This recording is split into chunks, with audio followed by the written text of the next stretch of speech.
Sometimes the enemy of one's enemy is their friend, if only circumstantially. In agriculture, there are arbitrary distinctions of good and bad sides. Typically, the crop and organisms associated with the humans and their desires, such as certain so-called beneficial microbes, pollinating arthropods and pets, are on the good side, whereas other organisms, namely pests and pathogens of the crop and those tending it, are on the bad side, belligerents in a war between humans and their surroundings. Ecologically speaking, however, there are no such sides. Mutualistic relationship between a microbe and a host plant, for instance, can become parasitic over time as the microbe extracts more nutrients or damages the plant without necessarily providing value in return. Further, microbes considered helpful for plant growth, like certain nitrogen-fixing rhizobia, are sometimes related to pathogens, such as with Rhizobium leguminosarum, in the same family as Agrobacterium tumefaciens, called Rhizobiaceae. They both descend from ancestors that gained the ability to interact with plant hosts through a complex chemical signaling communication system, which upregulates the expression of various genes, but some populations are parasitic while others are mutualistic, and something as simple as the removal of a few genes changes the manner in which the species interacts with its host, sometimes neutralizing parasitic interaction entirely. Plant pathogens and pests stimulate their host's immune system, which can have both generic and specific responses depending on a number of factors. Some are more detrimental to arthropods and others dissuade fungi or bacteria. Organisms that inhabit these similar ecological niches compete both directly and indirectly in order to secure the same resources and exist. Traits which help an organism compete more successfully and survive are typically conserved, and these can be something as simple as a more efficient metabolism that makes do with less resources, or a greater resistance to certain stressors, which allows populations to propagate more readily.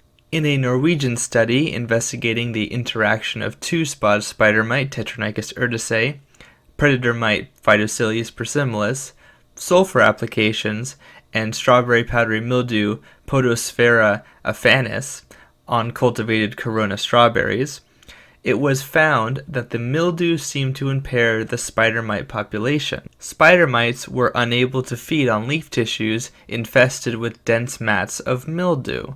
Additionally, sites of mildew infestation were speculated to be much less suitable due to localized general immune response. Established spider mite populations seemed to stymie mildew growth as well, and this was believed to be due to their feeding on plant cells. It's important to note that these examples of interference are not conscious reactions by one species towards another as near as anyone can tell, and making statements about intent is tricky with regards to evolutionary development and behavior. A lot of interspecies competition is serendipitous like this, and taking particular narrative perspective can create a depiction that may not be accurate. Sulfur is used commonly in the treatment of pests and pathogens, as it is a general acaricide, insecticide, and fungicide.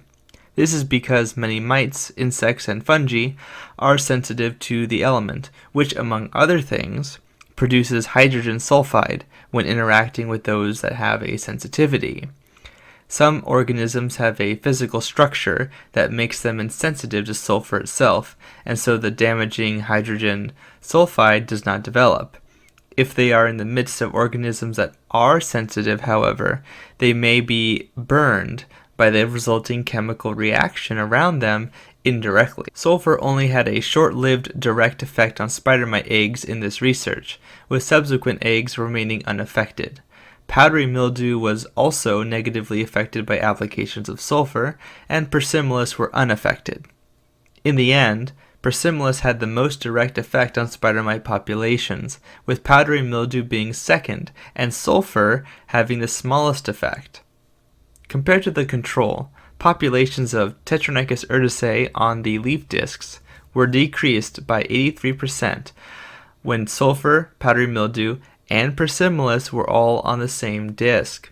Introductions of powdery mildew and persimilis resulted in 76% decrease, and only persimilis alone resulted in 61% decrease after 5 days of treatment.